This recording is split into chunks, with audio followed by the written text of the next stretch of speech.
In just a few hours, President Biden will head to Arizona for a major milestone in the construction of a new $12 billion semiconductor facility in Phoenix.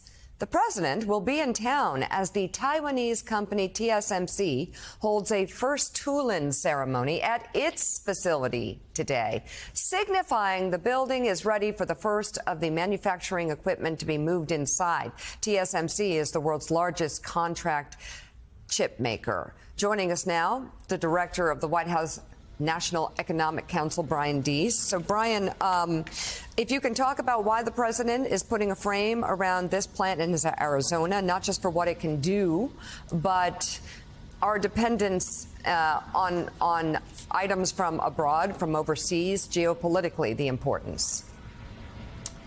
Well, yeah, we're looking forward to getting on the plane here and heading out to Phoenix in just a couple of hours to mark a really significant milestone. So not only is TSMC starting production in that facility that you mentioned, but today they will announce that they are going to build an additional fab, an additional semiconductor factory to build the most leading edge chips. And we've been talking about semiconductors for some time. They've affected all of our lives during the pandemic. The shortage has driven up prices, made things harder to get, but particularly those leading edge semiconductors, so-called 3 nanometer, the smallest chips, those power the most advanced computing systems. Today, the United States makes none of those chips. We're completely dependent on foreign supply chains. But today, with this milestone, that is going to start to change. TSMC's committing to build those here in-house. It's an economic security issue, but also an economic opportunity issue. The greater Phoenix area, this is going to mean thousands of jobs in construction, in engineering, and in running this facility once it's up and running, and creating a larger ecosystem in the greater Phoenix area. And we're seeing this happen all around the country, from New York to Ohio to now Arizona, and we hope to see it in other places of the country as well. Hey, Brian. Good morning. Jonathan Lemire. You just sort of hinted at it. This is the idea of not having to rely on foreign sources for these chips, which became such an issue during the pandemic.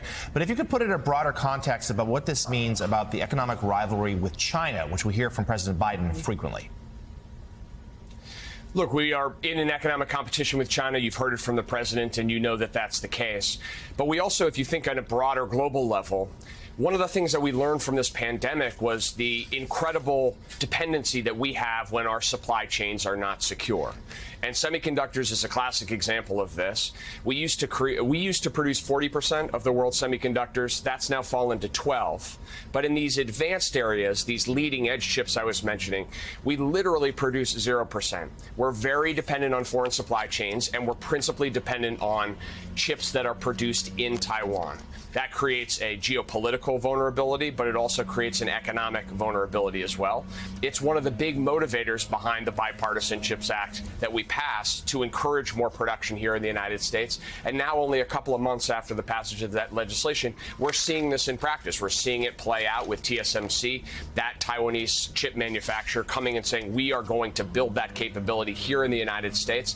And by the way, just down the road from where we will be, Intel, the American chip company, has announced $20 billion to build a fab itself. So we're seeing across the United States the building of this resiliency. Big geopolitical issue, big economic issue. Okay, Director of the White House National Economic Council, Brian Deese, thank you very much. That tees up perfect.